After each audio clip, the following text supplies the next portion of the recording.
Okay, our subject tonight, the Sabbath. We've already mentioned the questions, why the Sabbath? Why did God create the Sabbath? First of all, let's just look at the very word Sabbath.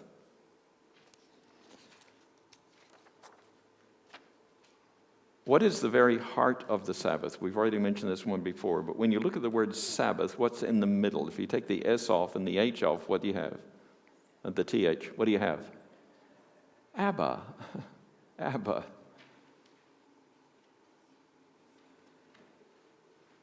And the H on the end, the He in Hebrew, was added, you will remember, to the name of Abram. He was changed to Abraham. Remember that? And Sarai was changed to Sarah, H. Whenever you see that He in Hebrew, it is identifying a new reality. Abraham's name was changed, and he became the father of a multitude. And Sarai was changed to Sarah, and her name means princess of a nation. So the very Sabbath is telling us that you and I have a unique, a new identity.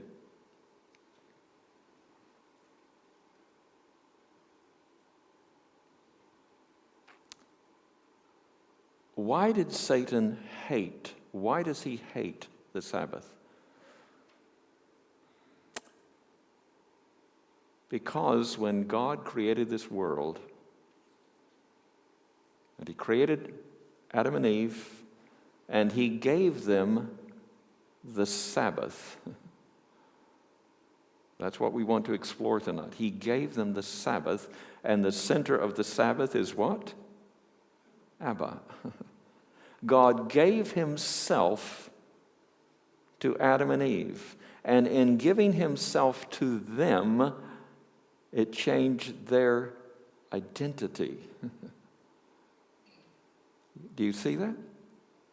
They had a new identity, and Satan realized that what he had lost,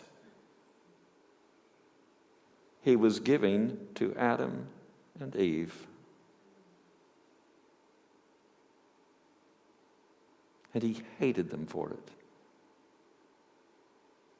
That's why throughout the centuries, anyone who dared to accept that identity, the moment you accept the Sabbath, you accept a new identity, an exalted identity, just in the name. Because it's the gift of God to you. That's why when we read in Psalm 19, the law of the Lord is perfect. What does it do? Converting the soul. The testimony of the Lord is sure, making wise the simple. The statutes of the Lord are right, rejoicing the heart. Okay? How does this happen? Words can't do it. Information can't do it. We can't just read the Ten Commandments and have that experience. It's because the Sabbath is a person. Now, we all know that in marriages, many times, a husband or a wife is in love with the marriage more than they are in love with the husband or the wife. I was talking to a woman last week, and she was so in love with marriage.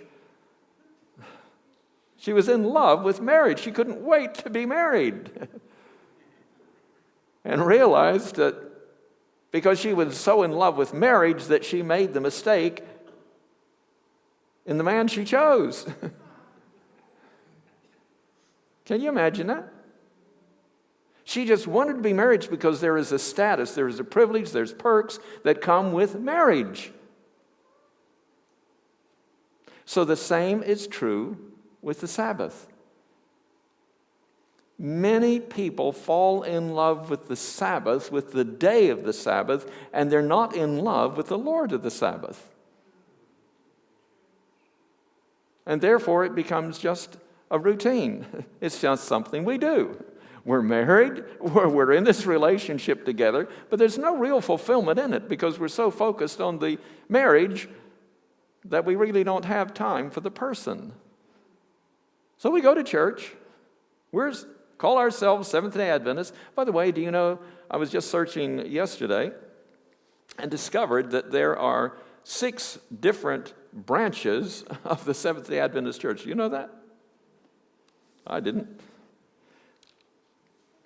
They call themselves Seventh-day Adventists, but they are let me get my glasses on here just a second. I can't read the first one, but I can read the second one. The Adventist Church of Promise, Creation, Seventh-day Adventist Church, Sabbath Rest Adventist, and then there's the Seventh-day Adventist, and there's the Seventh-day Adventist Reform, and then there's the Shepherd's Rod. Plus, if you look at all the other denominations, now that's just within the Adventist Church. But if you look at the other denominations that are also keeping the Sabbath, I counted 47 denominations that keep the Sabbath. So we're not unique in that regard. So we've looked at the Sabbath. We've discovered that Abba is the center of the Sabbath. And the hay in the Sabbath is the sign that we have a unique identity, and that is that you and I inherit what Satan lost. What did he lose? Let's ask the question of Adam and Eve. When they chose to go contrary to the will of God in just one action, one act, that serpent took that fruit and bit into it, and he said, that's good. And her mouth started to drool. And she just took a piece of fruit and ate it. What did she lose in that one act? What did she lose? She lost her covering. She lost love for Adam. Now she's blaming him. She's not loving him. She's blaming him. And he's blaming her. So they lost their covering. They lost their relationship with each other. They lost their home. They lost the privilege of life. They even lost the gift of life itself. That they're now like a battery that's just running down and it's going to die and there's no way to recharge it. It's gone. They lost life, but most of all, they lost the relationship of the angels and God that they had enjoyed intimately, personally. They lost all of that in one act. So what we discover here is that the Sabbath is the gift of God, and God shares his gift, as in a true marriage, he shares his gift with no one else. No one else. And so now that helps us to understand when we come to Isaiah chapter 58, and I hope you will bring your Bibles with you. If you have it, an app on your phone, if you want to follow along, we're going to be looking at Isaiah chapter 58. Because here is the explanation of the Sabbath and what the Sabbath really means and what it means to us today. But there's some other points I want to share with you about the Sabbath before we actually get to read that text. says, if God is the Sabbath, then there is no room for one thread of self. That was that one act of taking that fruit and eating it. If God is the Sabbath, framed in time, that's the marriage, then there is no room for one thread of self. So in order for you and I to keep the Sabbath, we cannot bring a thread of self into the Sabbath. Now, many of you may be familiar with one of the first visions that Ellen White was ever given. And she and many others had their wagons loaded, and they were traveling on this path toward heaven. Remember that story?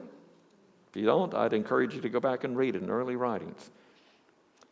And the path became narrower and narrower, and finally they had to unload the wagons, and then they put everything on the horses, and then they went on. And then it became too narrow for the horses, and so they had to take the things off of the horses that they could carry, and they proceeded on this path, more and more narrow.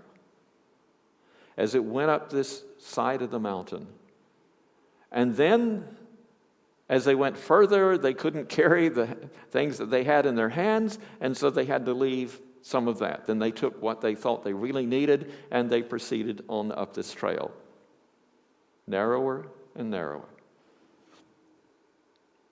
Now, it was getting so narrow, they couldn't have anything in their hands. They had to hold on to this wall, and so they had to drop all of that. And at that point, then a green cord came down from over the cliff, of which they began to hold on to. Now they had nothing. And then as they went, they came to the point where they couldn't even wear their shoes. They had to take their shoes off. And now they're holding on this cord. And the further they go, the cord gets bigger and bigger, larger, stronger. Until finally, when they come to the very top of this chasm, then they have to take this cord and by faith swing over to the other side. That was the experience of God's people. That's when we swing over, we're back into the Sabbath, the Garden of Eden. Abba, Father. We're back into our Father's house. But we can take nothing with us. Self has to be left outside. Otherwise, you can't keep the Sabbath. Because the word keep itself there does not mean, it's not not a word of action in the sense of doing. It describes the attitude that we have toward this gift of the Father that He has given to us, of to guard, of to protect, of to keep safe, and do not allow anything to happen to it. So when God says, remember the Sabbath day to keep it holy, He's not said go out and do it. He says, guard it. I have given it to you. What did He give to you? Himself. See, that's what Adam and Eve lost. They lost everything. They lost God. The very gift that was given to them the first day of their life. They lost it. And so now God has come, and through Jesus Christ, because He's lived our life and He died our death, He now has the legal right to give that life back to us. And so this is where the Sabbath, the pivotal point of the Sabbath comes in. The Sabbath represents that you and I cannot bring one thread of self into this relationship. That's why God says guard it, keep it, protect it, value it, because I have given it to you, and you can only have it if you leave self aside. As we said yesterday, baptism is our public declaration that we die to any effort to save ourselves. Do you get that, folks? It's so important to understand. You already have the gift of eternal life. But unless you're willing to die to any effort to save yourself, you cannot have it because self is still there. And there is no room in the Sabbath for one thread. Not one. And so when we come up out of that water, Now we accept that the Holy Spirit, God the Holy Spirit, is going to live the life that he lived in Jesus. He's now going to live it out in you and me. That's a promise. So you and I don't despair. You only despair when you look at yourself and we think of what you have to change, what you have to do, what you have to overcome, what you have to be. That's all the devil's ploy. It's his deception. It's already yours. But it's not yours until you allow, because remember, as I said, there's 2 ledgers in heaven. God keeps a record of every word, every thought. As we said, as we read yesterday, you are going to be held accountable for every word, every careless word, every thoughtless word that you speak. It's all there in the ledger. The devil has the same ledger. But God has the second ledger. And this is the one that's important in the judgment. And we live in the judgment hour since 1844. God is going to bring this interlude of sin, this tragic interlude of sin, to an end. He is going to end it. We've waited a long time, but it is coming. God keeps his promises. Jesus came. God kept his promise. All the signs, the sun and the moon and the stars, the falling of the stars, the dark day, all of that has come to pass. Everything has come to pass exactly as God has promised. You and I are in this time of delay. We know that Jesus could have come long before this. But God in his mercy is still waiting and looking for a people who will accept the gift that he has to offer you of eternal life. But it's on his terms. There can be no thread of self in it. Self has to be left out. And so the moment the devil brings any thought to you of, I'm not good enough, I have to overcome, I have to be victorious, you have to immediately deal with that. I think I shared with you yesterday, you have 4 seconds to deal with it before it becomes a permanent influence in your mind. You have to just reject it. I am not going there. Because why? Because I'm dead to any effort to save myself. Because transformation is going to come by not by effort and determination, it's going to come by dying. That's why Paul says, I die daily. I die daily. Because Jesus Christ has lived my life and died my death, and he is interceding in heaven for me right now. But in that ledger, in this ledger, God has to have the evidence, and this is where our obedience to the Holy Spirit comes in, our willingness to be filled and used by the Holy Spirit, directed by the Holy Spirit, comes in. Because that's the evidence that we have accepted the gift of eternal life through Jesus Christ. So God keeps in this ledger all the actions of our life, our prayers, our repentance, all those things that demonstrate that we are allowing God to live his life in us and through us. And that's what we find here in Isaiah 58 that we're going to look at. I want you to understand that, to get it. Because once you get it, it will revolutionize your life. Because now you're free. The gospel is that you're free. The devil has been defeated. He has no power over you except as you fall for his lies. And you choose to step away from that relationship of God and look to self or look to anything else instead of trusting him and rejoicing in that relationship.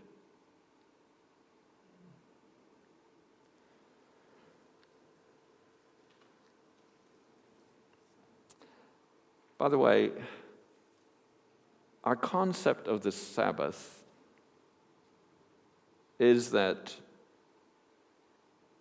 the fourth commandment means that every seventh day we're going to have a Sabbath. But do you know if you just went to Venus, do you know how long one day is on Venus? So the principle wouldn't apply on other planets. It applies here on this earth. It's a principle. 8 months. One day on Venus. It's a long time to wait for a Sabbath to come around, isn't it? We had 7 of those. So we have to understand that the Sabbath is a principle, and that principle is that we are always coming to our Father. For us, here on this earth, where in eternity there won't be time. So how do we keep a Sabbath when there is no time? It's simply telling us God has a plan by which we will always be coming back. As I said yesterday, every time I hear a piano playing or an organ playing, especially certain music, I think of that Friday afternoon when I hear God sit down at the grand piano and start to play, and we have this immediate recognition we got to go home. So what it's going to look like, we don't know. But the principle of the Sabbath is a person. God has given himself to you, and the 7 is the perfect number. God has given himself perfectly to you. That's why he created you, to give himself to you. Adam and Eve lost it, and God has already put it back together. And he's inviting us to step into that relationship that Adam and Eve had with him, even though we're not in the Garden of Eden yet. We can still have that same relationship with God. But our life now, the actions, the attitudes, the behaviors of our life is the evidence, is the testimony that must be in that ledger to prove that the Holy Spirit is living the life of Jesus in us. It's not something we achieve. It's not something we accomplish or do. It is something that the Holy Spirit alone can do in us and through us. So let's go to Isaiah chapter 58. In the first verse it says, "Cry aloud, spare not, lift up thy voice like a trumpet, and show my people their transgressions and the house of Jacob their sins." Now we've just done that. I just did that to you. I showed you that there cannot be one thread. This is the sin. This is the transgression. There cannot be one thread of self in the Sabbath. When you receive the gift of God, there cannot be one thread of yourself left. There's no room. That narrow path going to heaven, everything had to be ejected. Everything had to be thrown aside, and their only dependence was on God. There was nothing of self. And God is asking you tonight to throw yourself on him and trust him. Because transformation comes through faith. It doesn't come through fight. Because when you stay close to God, something is going to happen. Your attitudes are going to change. Your loves and your hates are going to change. And God says all you have to do is come. That's what the Sabbath, that's why it's so important. And that's why the devil hates it so much. Because once you understand the Sabbath, it's going to revolutionize your way of living. And that's why our message to the world is the Sabbath.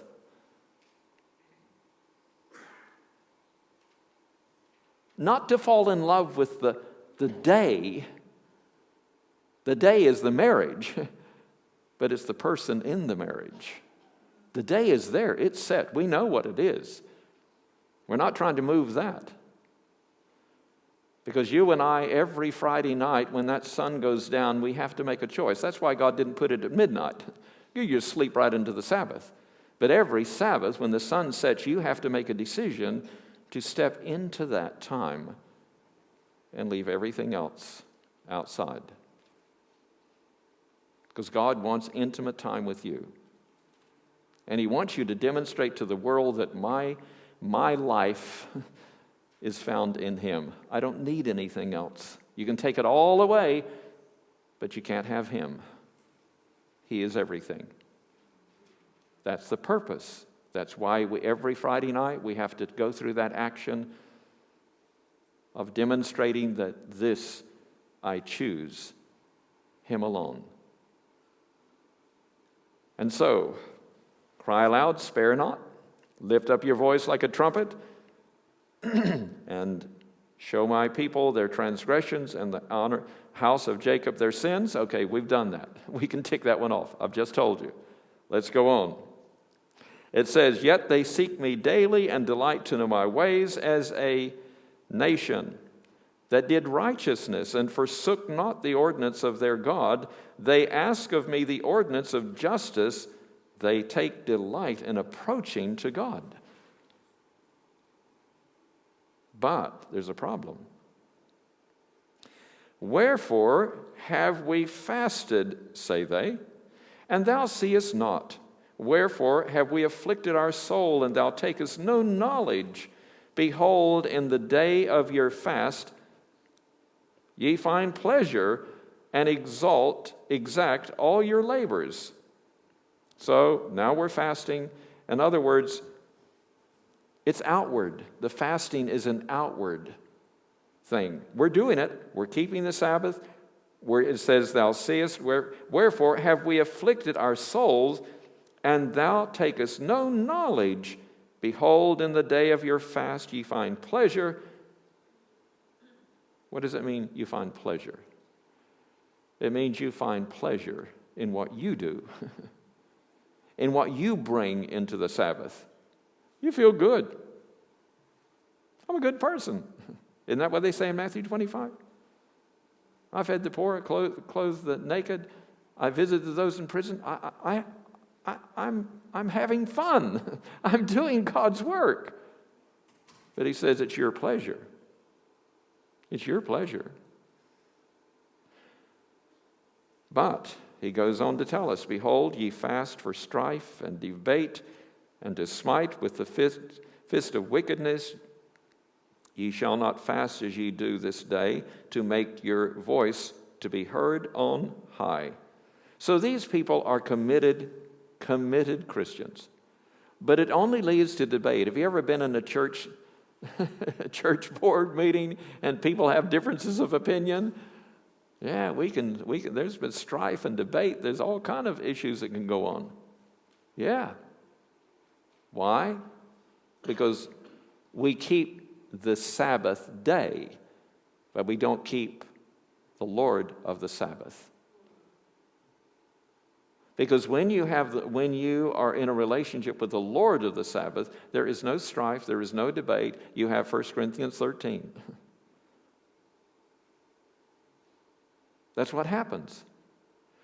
But here we are living in a society where people are keeping the day, and it says, is not this the fast that I have chosen?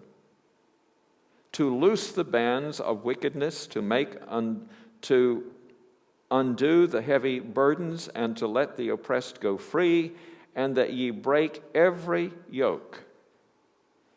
Now, what I want to quickly jump over to is that in all this list, we're going to come back here, but in all this list here, he is describing the true Sabbath keeper, because he says in verse 12, and they shall be of thee, and they that shall be of thee shall build the old waste places. Thou shalt raise up the foundation of many generations, and thou shalt be called the repairer of the breach, the restorer of paths to dwell in. And what is that breach? In verse 13, if thou turn away thy foot from the Sabbath, from doing thy pleasure on my holy day, and call the Sabbath a delight, the holy of the Lord, honorable, and shalt honor him, not doing thine own ways, nor finding thine own pleasure, nor speaking thy own words, then shalt thou delight thyself in the Lord, and I will come to thee, and will cause thee to ride upon the high places of the earth. So what we're getting up here is a picture that these actions, when we have a right relationship with God, we are no longer thinking of self. That's what he's describing here. This is a life of selflessness, because he says the fast that I have chosen is to loose the bands of the wickedness, to undo the heavy burdens, and to let the oppressed go free, and that you break every yoke. Now, how do we do that? How do we accomplish that? We accomplish it by a relationship that we come into the Sabbath, no thread of self is brought in, and this transformation takes place because now the Holy Spirit is living the life of Jesus in us. And when that occurs, then we model all of this. What are we modeling? Loose the bonds of wickedness, to undo the heavy burdens, to let the oppressed go free. We are now showing people that they can enjoy the same freedom in their life that we are experiencing in ours. Because now we have found a Savior. We have found someone who can set us free. Because what God does for us, He has done all of this for us. He has loosed the bonds of our wickedness. He has undone the heavy burdens. He has let the oppressed go free, and that He has broken every yoke. And that happens in the Sabbath, because that's what we just read over here in verse 12 and 13. That's what the Sabbath is about. When you come into this relationship with God, all of the bonds are broken. All of the habits, the attitudes, the behaviors, everything that bind us into this life and create discord, disharmony, and robs us of peace and joy is why? Is because we do not have this relationship with God. God says, trust me. If I can create a perfect world for Adam and Eve, if I can do all that for Adam and Eve and create this beautiful man and woman perfect in every way, don't you think I can do it again? Do you trust me? Do you really believe that I am the God that created Adam and Eve? Because if you don't think so, then you don't believe in the God of creation. He can do it. He can do it tonight. He can do it right now if you're willing to accept and say, God, I'm available. And I'm going to keep being available.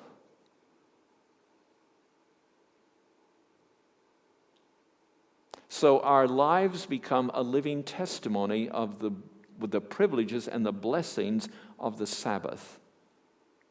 Now again, remember, the devil hates you. If you dare to live in this relationship, he is on your case. He's going to do everything possible to distract you, to annoy you, to disorient you, and to take you out of this relationship. Why? Because you are living in the very relationship with God that He lost. He lost it. And all the fallen angels, we are going to replace them. But now we have a closer relationship because Jesus took our humanity. And now He is one of us and we are one of Him. We are actually a part of the royal family of the universe, the Creator God. And so whatever God is describing here that we are to do, it's because we have already experienced it. And so our life is the gospel. It is the testimony to the world.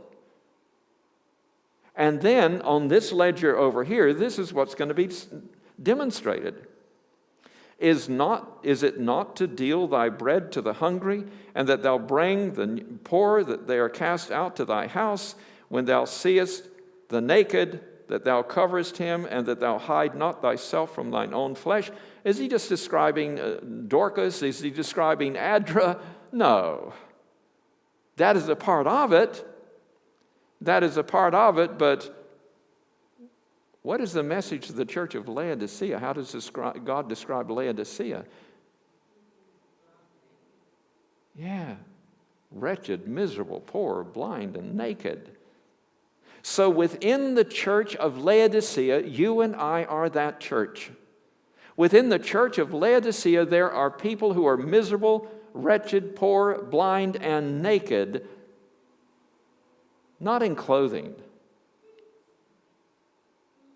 but in the very robe of Christ's righteousness, which is His life. It's not just a covering over you, it is life. It is His life.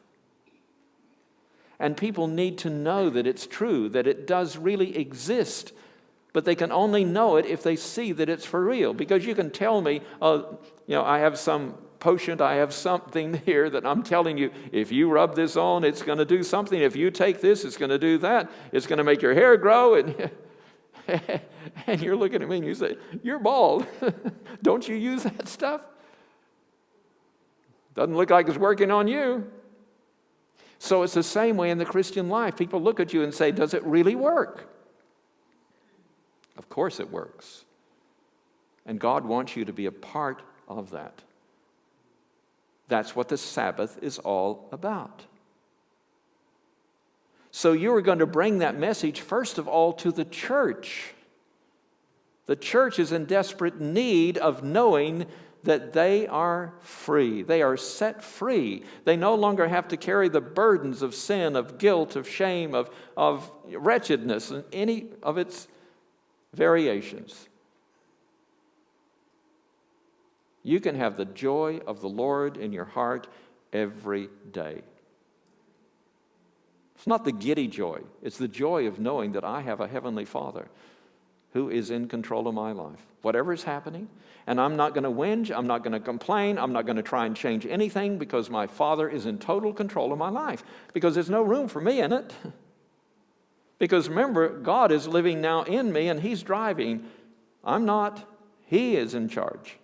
And so I'm letting Him take charge of every area of my life. My thinking, my eating, my actions, every part of my life, I'm letting God control.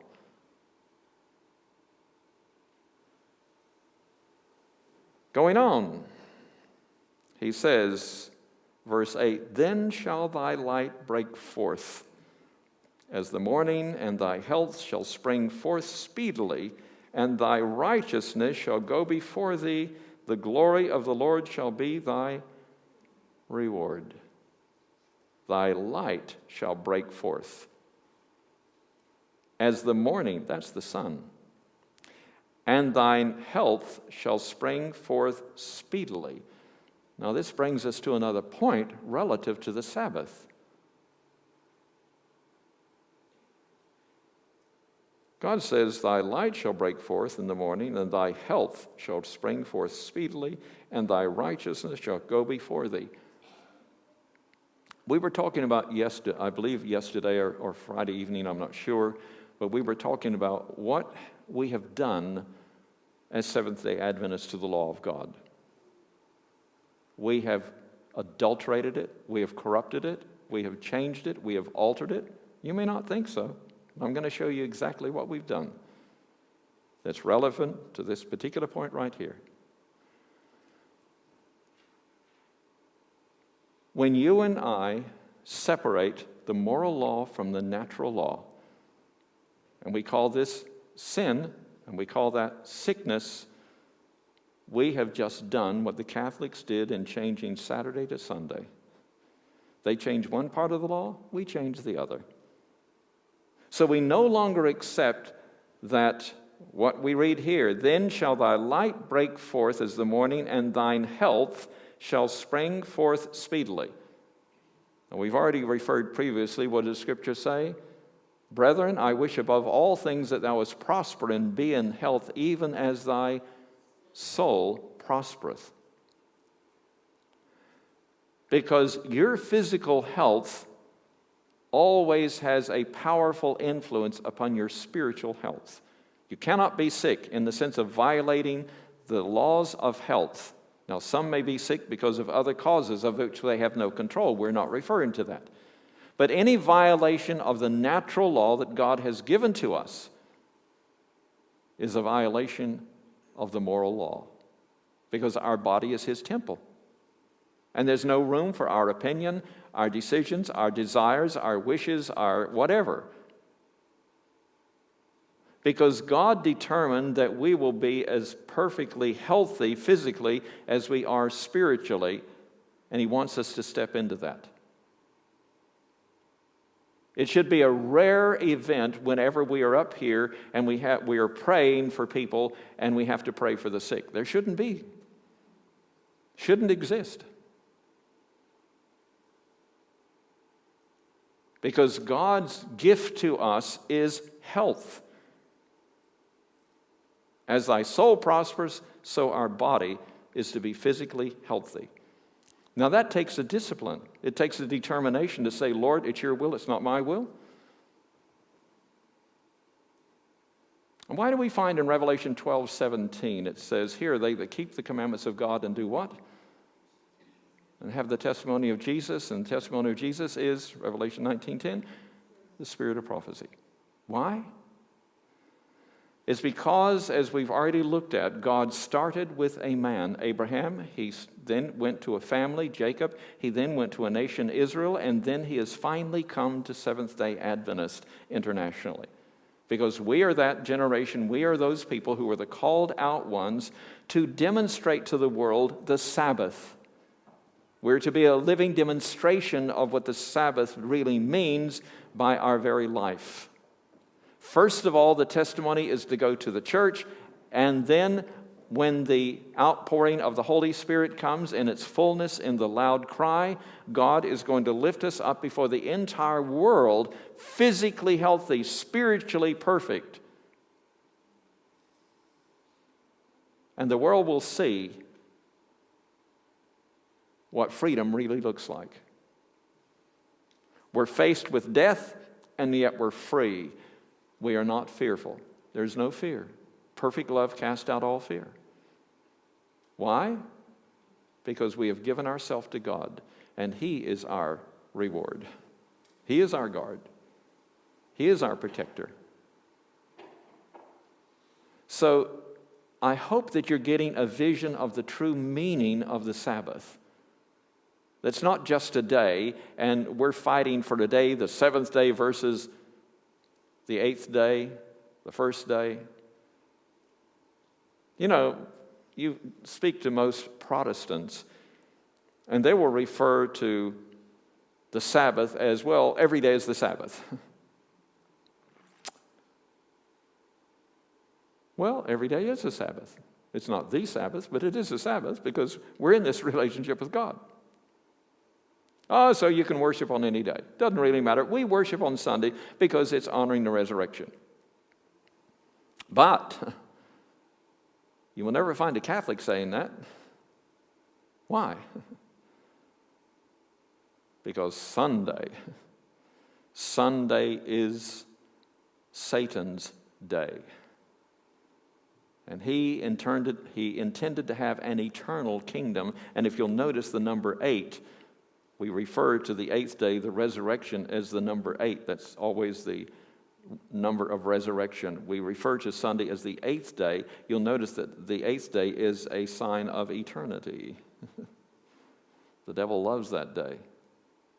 He intended, when Adam and Eve fell, he did not know that God had a plan. He didn't know that. So he thought that if he could get Adam and Eve to sin, that this would be his permanent residence, and from here he would take on the universe. But it didn't work out that way. It didn't work out. And so God says to you and I want you to be as physically perfect as you are spiritually perfect, and I will do it. You don't have to suddenly, I've got to change something. I've got to do this. I have to do that. God says, no. You just come to me.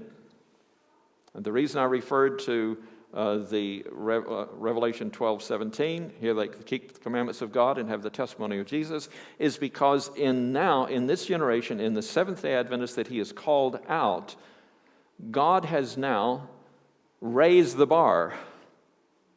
Because this generation will go through an experience of such terror and such horror and such testing that no other generation will ever face, and that's why there is a temple in heaven reserved just for the 144,000.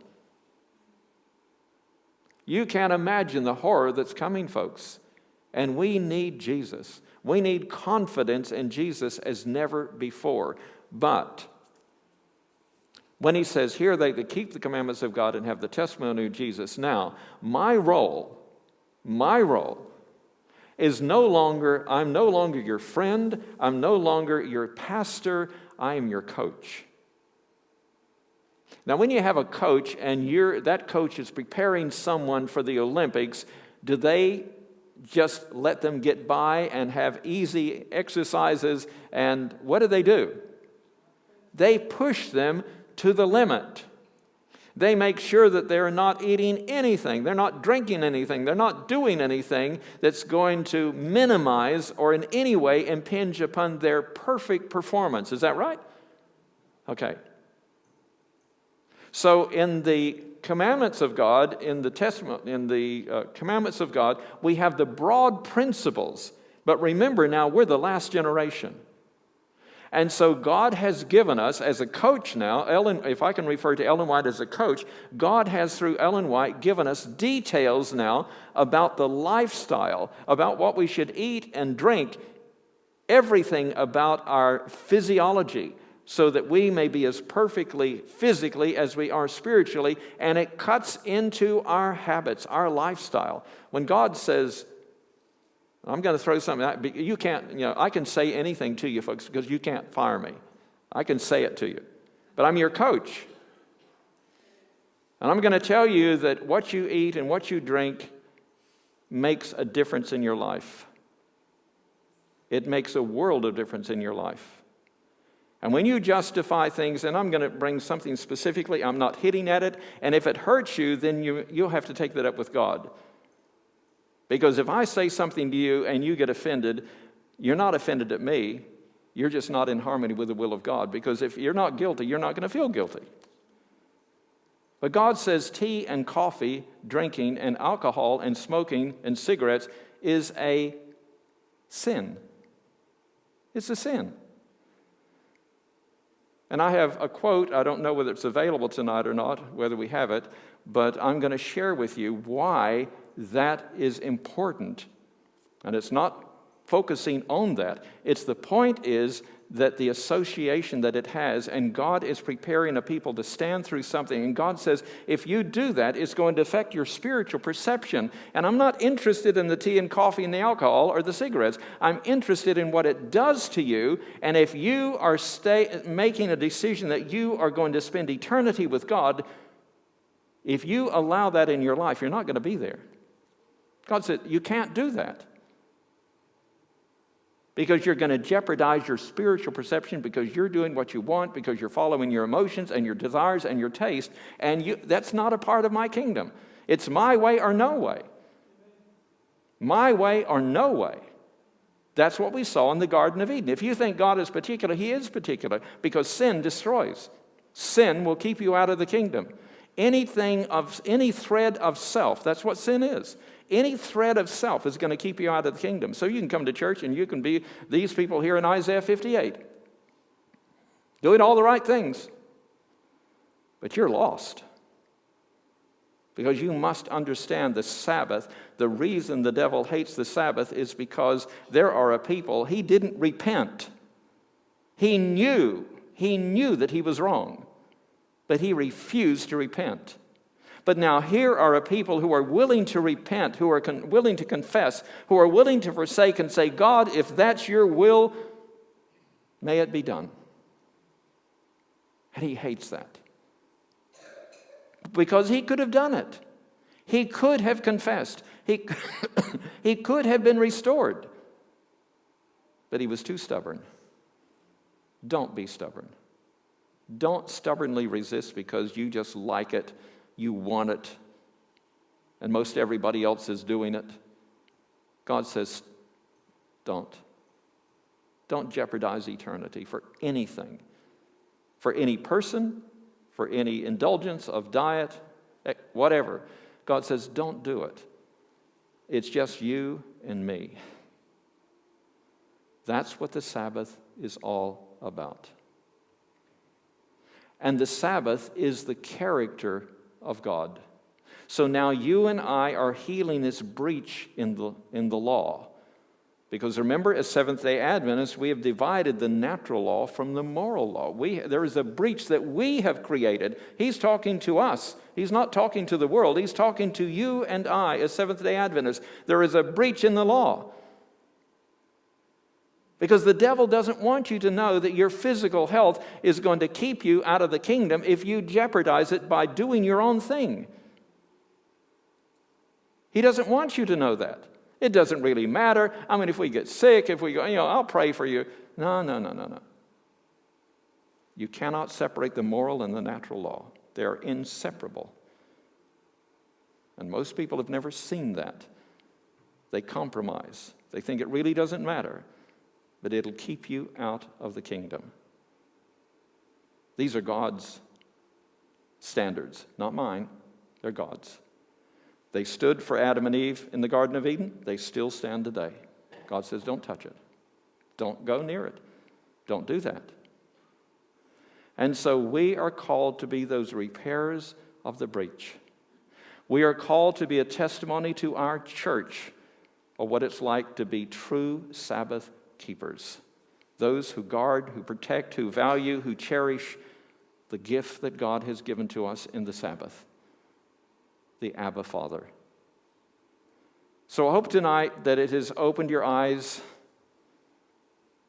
that it's helped you to understand what the Sabbath really is and why it will be the test in the final days. Why? Why did they kill Jesus? Because of his character. His character. He could not be changed. He would not compromise. There was no give. He was totally God's in our flesh, in our humanity. They hated the loveliness of his character, the beauty of his countenance. It made them feel so guilty, so shameful, that they had to eliminate him.